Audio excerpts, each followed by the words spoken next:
I'm thinking out loud. I view the way that we interact with fans as long-term and everything we do, but we're not going to make or break it based off of this $7.95 somebody bought from a free plus shipping and handling CD, or even, a couple $1,000s on a sales promo. That's not going to make or break the band.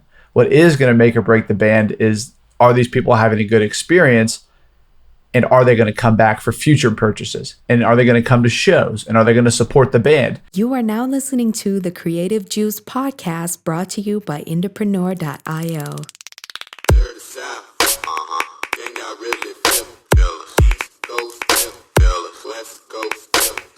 What's up, Indies? Welcome back to Creative Juice. This is episode 230, and we are working our way through a very hot and exciting summer. I'm your host, Jack McCarthy.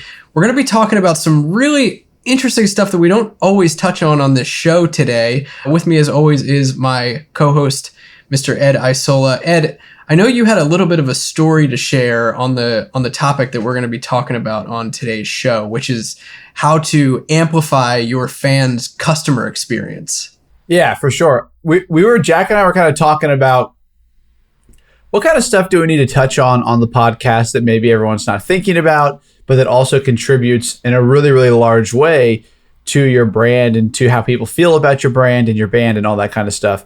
And something that came to mind was we put all this focus on, you want to get emails, you want to get leads, then you want to make customers. But we rarely ever talk about the fact that once you have customers, there's a whole other portion of the business that's going on that returns, right? If something's not delivered, if something is delivered well, like all these things around your customer experience when it comes to purchasing that I feel like I didn't think about for a very long time and kind of picked up on just by virtue of being the 502's customer support for a very, very, very long time. Felt like something cool to share. And I think what's really important here, and kind of touching on a couple stories, it can go one of two ways, and it's directly related to how you handle your customer support. If you're very attentive, and we'll get into some of this stuff later, but if you're very attentive, it'll go well. If you kind of shirk it off, it will go very poorly. And just to kind of put that into perspective for you guys as we start, there's a couple stories. One is a friend of mine who was making a lot of sales. I think he was running a free plus shipping and handling offer. He was making a lot of sales, and some of these orders kind of started getting backlogged, and he wasn't necessarily communicating with the people that were buying them. And so something where he's getting so many sales that he didn't have enough CDs, and then he was having to wait on the CDs to come. And it was a very natural chain of events of, wow, I'm getting so many orders, I don't have enough product, let me just wait, and then they'll come and I'll send them. But this was spanning 4 to 6 weeks. People weren't receiving their products. And so, essentially what happened was he started getting emails and asking for refunds, and people weren't happy with the fact that they bought this free CD they were excited for, paid money, and didn't hear anything on it for a month. And then they followed up and said, hey, where's my CD? Got no response. And then it's like, okay, well, I'm going to dispute the charge, or I want a refund, anything like that. And so what was really negative in that experience, besides the obvious, was that these people will never probably buy again from this artist. And that kind of, I think, is a representation of here's what can go wrong if you just don't pay attention to it. And on the flip side, the 502s, we just launched a vinyl, and somebody emailed us back this morning. The vinyl went out, and they were having an issue with their browser caching. And they're like, hey, I can't check out. And they were sounding a little bit agitated because there was limited quantities. But I was monitoring the launch with Andy as well. We saw the email, immediately caught it, hit this girl back within probably 3 minutes and said, hey, here's what you need to do. It should be fixed. She went and bought like 3 vinyl, I think. Right. And so that's just like hand in hand. Boom. That's amazing customer support. Right. And it's like, so it really exemplifies like, hey, look, we knew we were launching a product. We were watching our inbox. We got an email. We did it. That us being attentive turned into $75 or whatever, $90, whatever the vinyls were for 3 of them. So hopefully that puts it into perspective a little bit as we dive into this episode, that like, this is actually a very important thing. While people might think like, oh, whatever, like it actually really turns directly into money a lot of times, and also with how people talk about your brand. So we'll get into all that, but I thought, we kind of thought that was a good way to lead this off.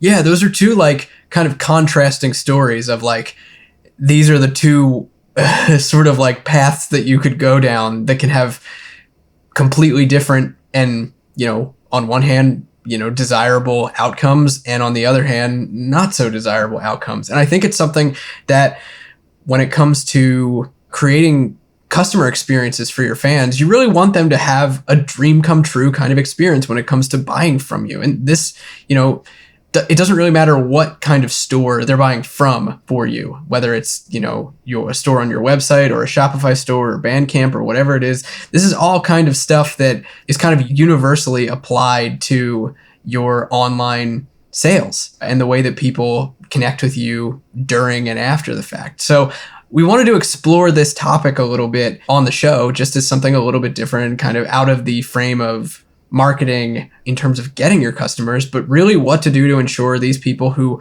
are buying from you and trust you are going to want to continue to, and to make sure that their trust isn't broken after the click of a button and entering a credit card.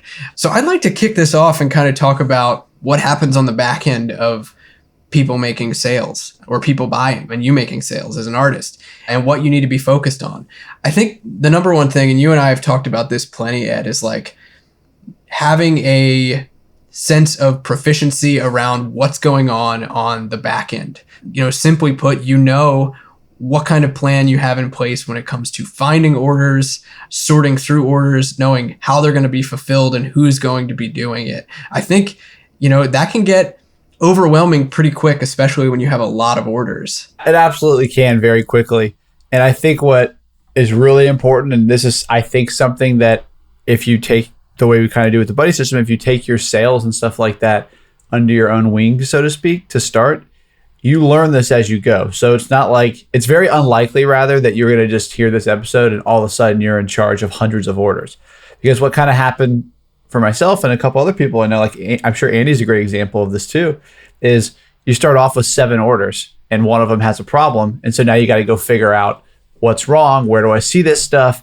And as that grows, much like everything else that we talk about, you can handle more and more kind of volume.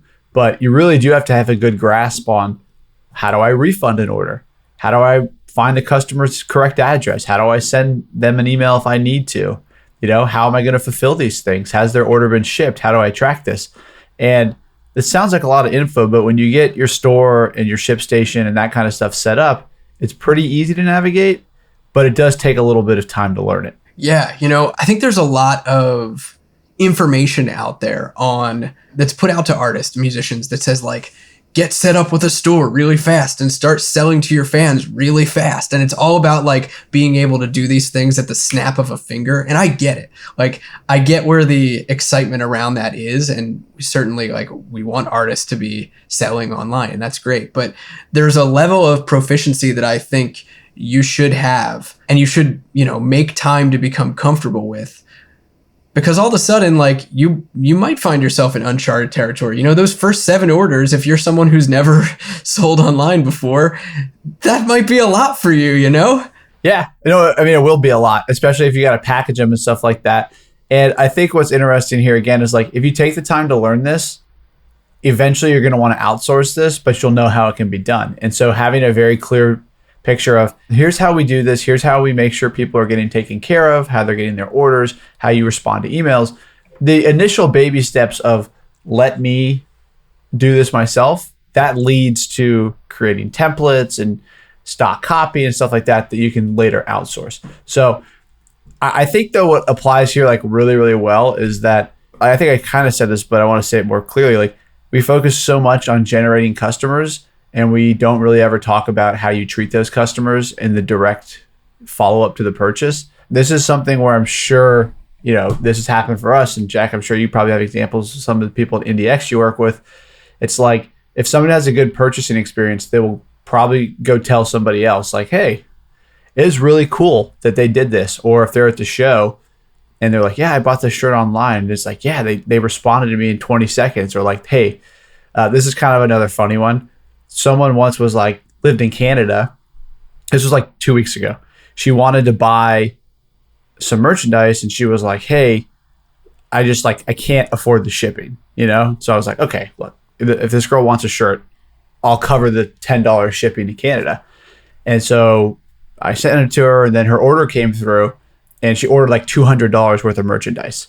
And so like the shipping that we covered was like $35, right? Because I gave her this code. I was like, yeah, okay. And she ordered a bunch. And it's just like, much like everything else, just you got to talk. I know this is a little bit side tangent maybe, but you got to talk to people in customer service same way you do everywhere else. Like, let me help you. Like, right, like customer's always right, that kind of thing. And it really, more times than not, turns into people buying more stuff from you, but also having this sentiment of, you know, this girl's probably going to now go out and tell people like at a show in the future, these guys just gave me a discount code because I told them I couldn't afford the shipping and they really wanted me to have their stuff.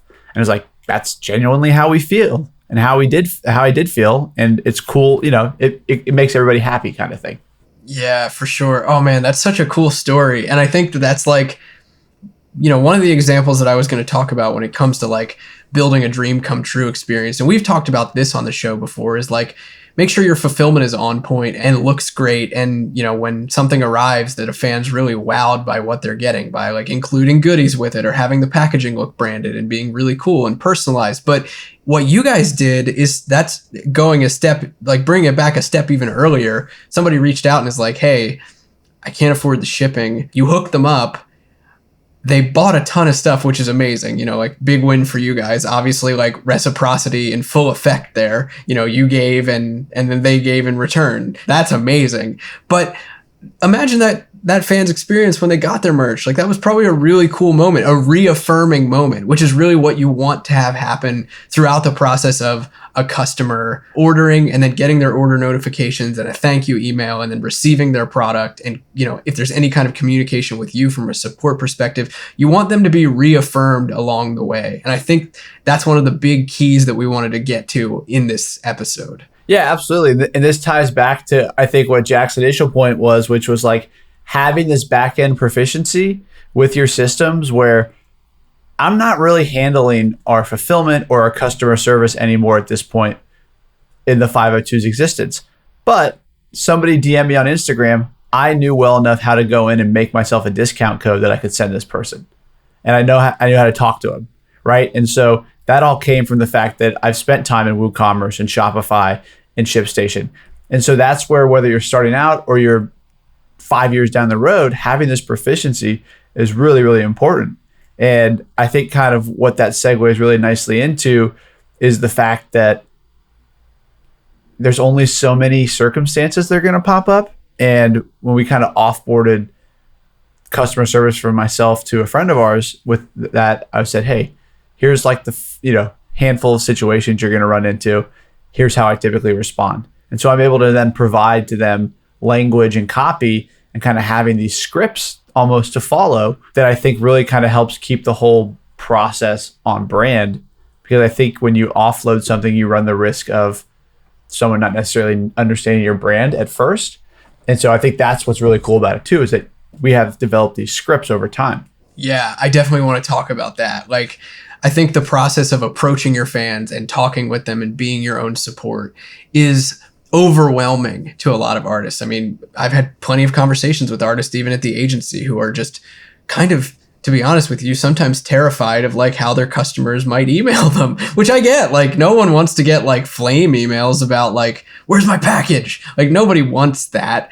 So I can understand how it can be scary. I think there's a few things here. One, like you mentioned, you know, identifying the scenarios so that you've got, you know, some primary scripts that you might use for customer support that are kind of like canned responses. This is a very normal process in preparing, you know, a customer experience or preparing customer support. What are the few that you think are important, Ed? I mean, I think you're pretty much going to run into like a couple things when it comes to what kind of scripts you'll need.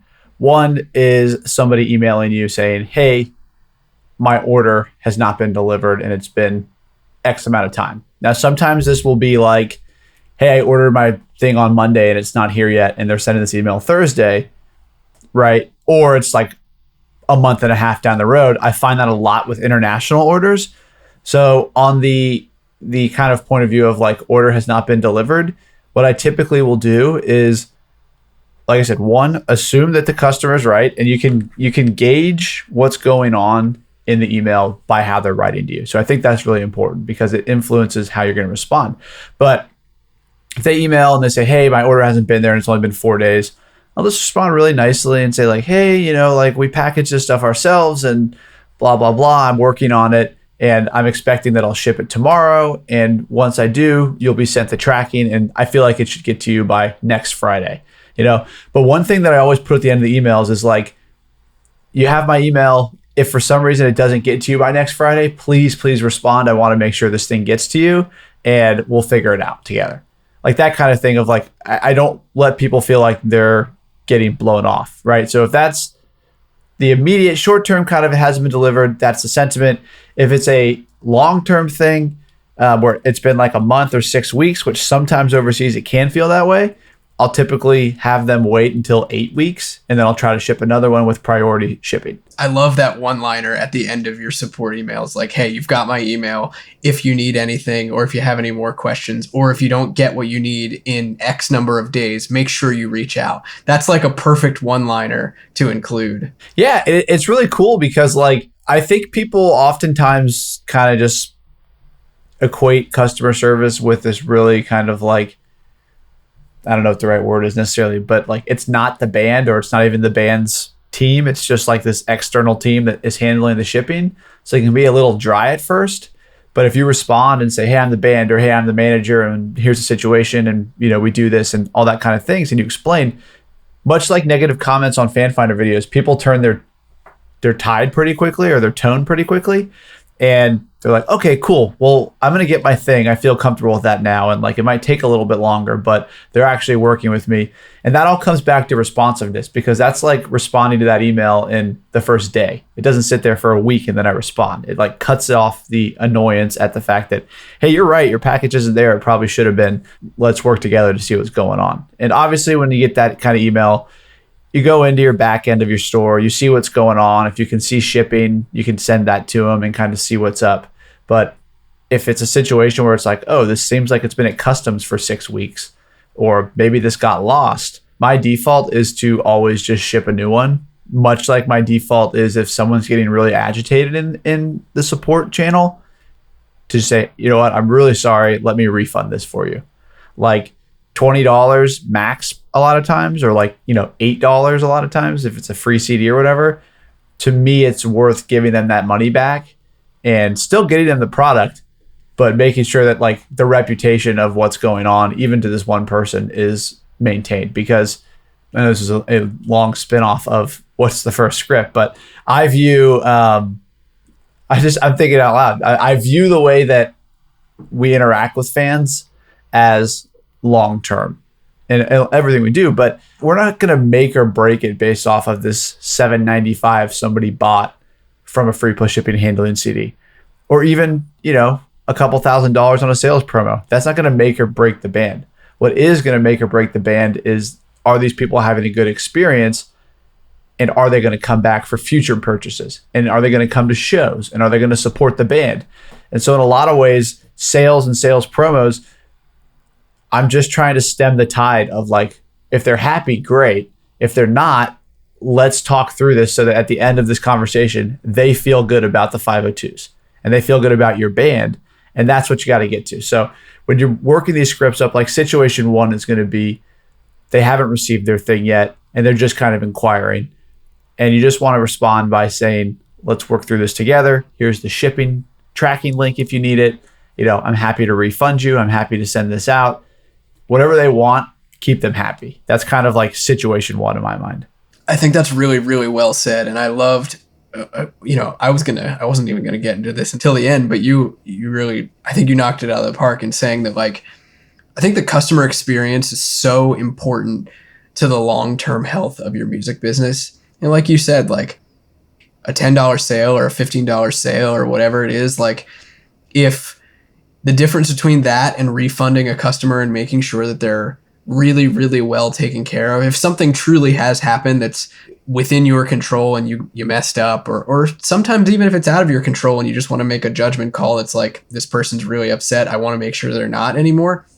that kind of long-term, long time horizon view on your customers and your fans and your customer experience, I think that's so important to keep in mind. And really, that's like everything that we've talked to up to this point is really how you deal with blowback when it happens. First, like you deal with it by preventing it from the start. But on the back end, you've got these systems in place to communicate with fans quickly. For one, I think like being proactive with customers is really, really important. Like you said, like letting them know that you'll be following up, asking them to follow up if they haven't, received their product in 5 days or whatever it might be. That kind of proactivity, letting people know about delays. A story that I can think of back in December, I think it was, one of our agency clients at IndieX had a sales promo that they were running during the holidays, and in all of the COVID manufacturing shipping mess, it turned out that their CDs were going to be super, super delayed, and there were people ordering them, and it was like, well, we can't just stop this. Like, we don't want to refund all of these people. So we were proactive. We let them know every step of the way. Hey, CDs are going to be delayed by about a month. This is what we're going to do. They actually sent out handwritten notes to all of the fans ahead of time as well, which was pretty cool. And then they let them know every step, like, hey, we got the shipment into the warehouse today. We're going to be fulfilling orders right now. You should be receiving a tracking notification, and really walk them through proactively what was going to be happening as a result of that delay. And I thought that was really, really well handled. I was pretty impressed by it. Yeah, no, I think that exemplifies really well. Like, the key to customer service is transparency to me. And that's a really good example of it. And just what we're talking about now is like, there's a reason that if you have the wrong order or you have a bad experience at a restaurant, they comp the meal or they give you a gift card or something like that. It's like, because you're worth more money, as crude as it sounds, you're worth more money if you keep coming back. Like, lifetime value. Yeah, exactly. It really is all about the lifetime value. There's a lot of goodwill work that goes into that. I think another thing that we haven't totally touched on that we probably should is like talking back about the idea of back-end proficiency. Something else that you should also put into place, whether you're a solo artist or you're a band or you have a team, whatever it might be, you want to have some kind of fulfillment schedule and an SOP in place for that.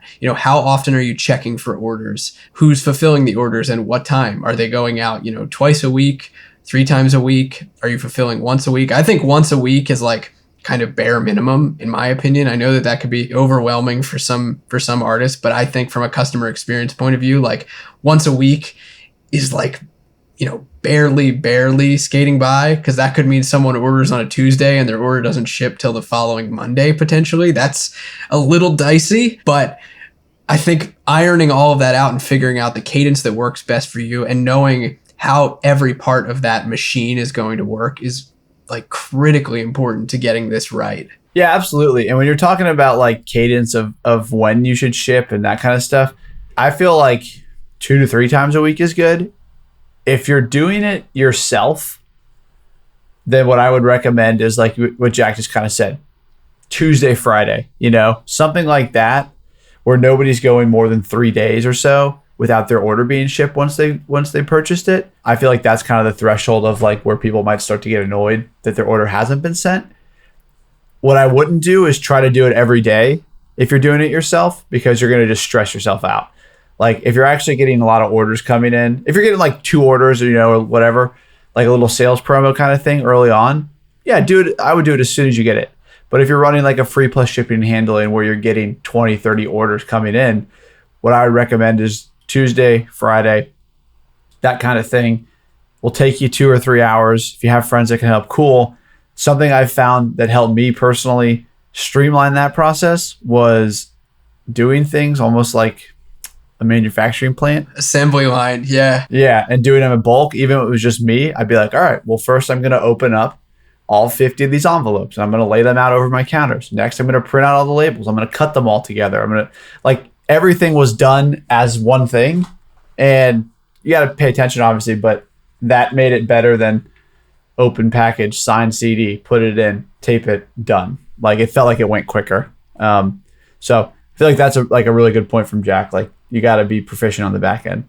And I think share responsibilities too. Like, if you've got a band, like, get your drummer to drive the orders to the post office. If you're picking and packing, have someone else do the, shipping and driving. I think that's just a good practice to get in the habit of. That way you can kind of share the load of the work. Yeah, absolutely. And if you have multiple people in your band, it's like, that should be the expectation.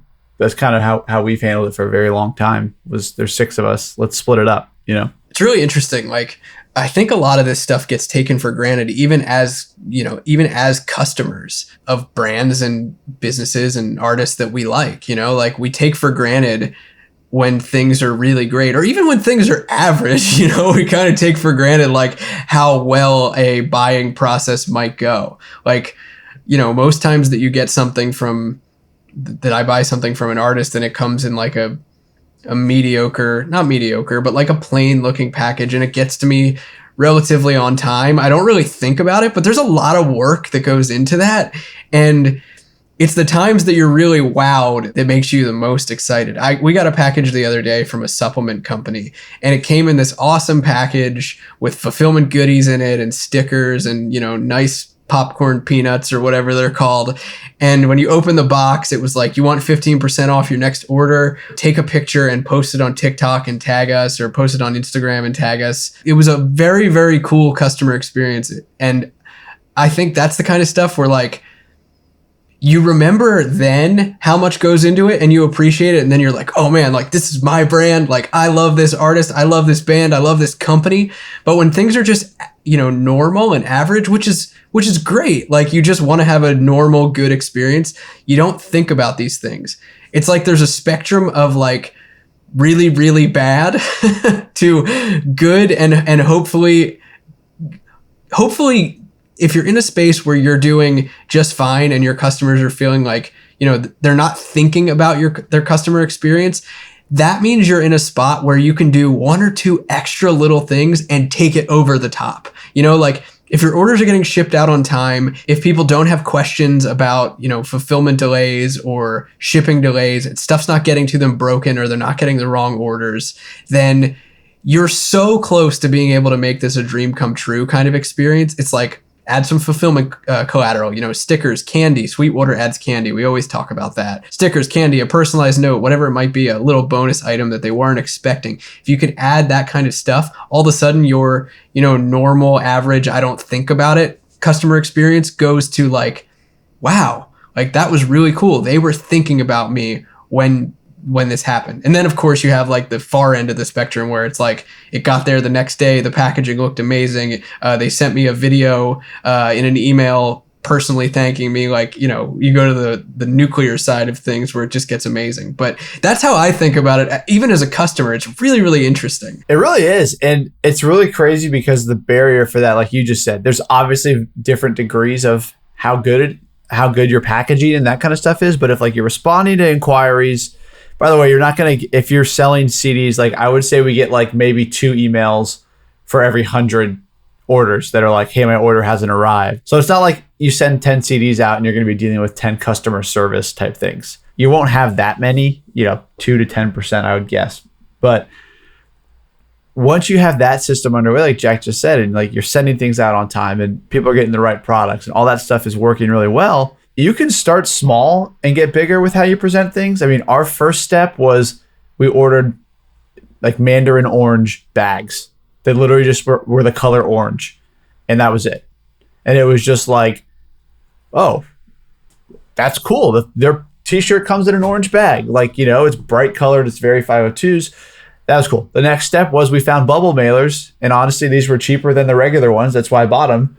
But they had flamingos on them. They were turquoise blue flamingos. And it's like, well, now our CDs are going out in flamingo mailers. I've gotten a 502s package like that. Right? And so it's like, this is all stuff on Amazon that I just bought because I was like, well, that looks cool to send it there. And you pair nice packaging with a little handwritten note or something simple like that. And it's like, wow, they really put a lot of effort into this. And it's like, we did put thought into it, but it didn't take us 6 hours for every package. It was like, let's do this one thing for every package. And then we get tired of it. Now let's do pink mailers instead. And like that kind of stuff. And it's really cool. Like Jack was saying, you don't have to do much, but you should do something to kind of let people know when they see your package, oh, this is probably going to be, 502's package.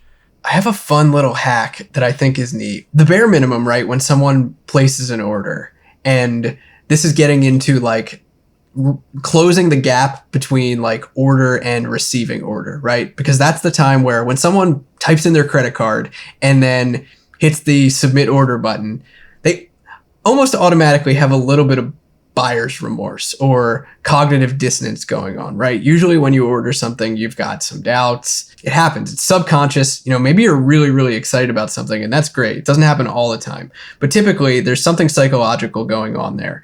And a cool way, every company on the planet and hopefully every artist is doing at this point is sending a thank you email, right? That's like bare minimum. You should send a thank you email and confirm the order with people. We won't even get into that and those kind of automations. I'm going to treat that like an assumed piece of your marketing infrastructure. But something else that you can do that's really neat is you can use an app like Bonjoro to, and this could get overwhelming with too many orders, but if you wanted to just do it for like a period of time to try it out, or if you've got like low volume or a lot of time, when an order comes in, Bonjoro can let you know, it can sync up with your e-commerce platform. And then when an order comes in, you can record a video message and send it directly to that person, thanking them personally. I think that kind of thing is so cool. And it especially works well for membership sites. So if you've got like a membership site where there's a merch element to it, you could do this kind of thing where it's like, hey, I know you signed up. So stoked to have you as part of our crew. I'm packing up your shirt right now. Here it is. This is it going in the box, and send it out. And that closes that gap. And any cognitive dissonance is just erased, because it's like, wow, like they took their time out to like put together a special personalized video just for me. Like these are the kind of like hacks, and yeah, they take time, but man, they do a lot for the customer experience. So little idea for you guys, take it and do with it what you will. Dude, that's a great idea. And I think too, when you're talking about like hacks, like I was talking about the colored envelopes that we send, because like 90% of the stuff that we're sending out is CDs, right? Like, or t-shirts that fold up and you can send. But before that, we were selling vinyl. And something we did with the vinyl was I went on, and you can go on rubberstamps.com. You can buy yourself a stamp with your logo, free shipping with I think over like 50 or 70 bucks is what it was. 2x2, 3x2, whatever size you want to get. You get yourself this rubber stamp for 50 bucks, and you just buy a pad of ink that lasts forever, and you just stamp it on everything. And so we had plain cardboard mailers, and we just put it on the front. And it was like, how do we make this look cooler than a package? It was like 502 stamp, and we bought off Amazon, handle with care, little red stickers, and we put them on there. So now someone's getting that package, and they're like, whoa, this is 502s, and they handle with care. And it's like, okay, cool. That costs us 20 cents per package to do that. And it's just these little things that hopefully, like what we're talking about, things we've done, both of us, like they're kind of hacks, but they're also like, here's workarounds to, well, I don't want to buy customized packaging yet because that's expensive, which it is. So kind of cool. And a little bit of a segue, like back into the templates that we were kind of talking about, or like, hey, what script should you have? The only other one that I feel like you'll run across is refunds, or hey, how do I swap my order, or something like that. Yeah, refunds and returns. Yeah. So I have, because I run our own stuff, or I did for a long time, like I pretty much just acted as if returns never existed. And if somebody wanted to return something, I would just hit them back and be like, hey, all good. Why don't you keep that and give it to somebody else, and like let me know your size, or whatever, and I'll send you a new one. Right? Like I never had them ship me back the shirt because I just thought that was a train wreck and a lot of logistical nightmares. So that was kind of my solution. 502s were doing basically free exchanges. Yeah, exactly. It was like, all right, well, what am I going to do? I'm going to make you Venmo me $8 for the shipping to return it, or I got to Venmo you $8 to send me back the label. Like we weren't sending them return labels in advance. So we pretty much did free exchanges. That's happened maybe 10 times ever. And the same thing, if somebody emailed and it was like, hey, I got the wrong thing. How do I refund this and send it back to you? I'll just say, hey, don't worry about it. Like keep it. If you don't want it, give it to somebody else that you think could use a little bit of happiness in their life, and like we'll refund you the $20 or whatever it was. That kind of thing. I think the key here with that is have a policy that is going to be stuck to for all of these situations, returns, refunds, exchanges. Know what you want to do, know what how your store is going to operate, and then build that into your, scripts or templates, and then you're good to go. And then just follow them. It doesn't need to be a super big headache. I think what you guys do is a great process. Like, I think free exchanges are the easiest way to do it. It makes it super easy for you, super easy for the customer. Most stores that you look at have some kind of, they'll publicly display their refund and return policy. And I think that's something, I've gone to a lot of artist stores, and I've seen a lot of artist stores that don't have them. And I think you should. It gives your fans, it gives your customers confidence in buying. Even if your return policy is like, we don't have a return policy, we don't do refunds, at least people know. I think that's the thing. You need to have a plan, make it clear, and then stick to it in support, and make sure whoever's running support knows, what that is. And then other than that, like, if you want to deviate from it, you can choose to do so. Like Ed was saying, like, if you have special cases where you want to hook somebody up, like, sure, you can make those one-off decisions, but like, have your policy, know to stick to it, and know where it's going to live and how it's going to be visible. That's actually a really good point, because I've never had our policy publicly posted on our store or anywhere really, for that fact. Oh, there you go. And so I'm like, oh, I should probably do that. And two, it's like, my policy has always just been, you're right, here's your money back, or I'll give you a new product or whatever, because it happens so infrequently that it hasn't been an issue. But I could see a world where maybe our policy was like, well, you got to pay for shipping to return it, and then we'll give you the product, or something like that. And if you hit somebody back with any that's going to cost them any money, and they haven't known that, they're going to be upset. So that's a really, really smart point, to make sure that decide your policy, put it on your website, and go from there. Because I also imagine more people, a handful of people would have bought a product had they known, hey, if it's the wrong size or the wrong color or whatever, we'll just send you a new one for free, like no risk to you kind of thing. So that's probably a missed opportunity on our end. So good point by Jack. There you go. I love it. Well, this was super fun. I love running down this kind of stuff. I hope that you guys take some of these ideas and these tricks and you implement them into your business. As always, if you want to learn more about getting fans into your store, becoming customers, selling to your fans, and getting more of your music and your merch out there, dive into Indie Pro. We'll leave a link to Indie Pro in the show notes, where you can sign up for a 14-day free trial to our Indie Pro community and learn more about music marketing and how to tap into strategies to help you get your fans more engaged with what you're doing. And if you dug this episode and you like the things that Ed and I are talking about here on the show, whether it's just the two of us or whether it's with guests, leave us a review. Make sure you subscribe to the show. We'd love to hear from you and hear what you think. But we'll catch you guys next time on Creative Juice. Go sell some merch. Peace out, Indies. East Coast, West Coast.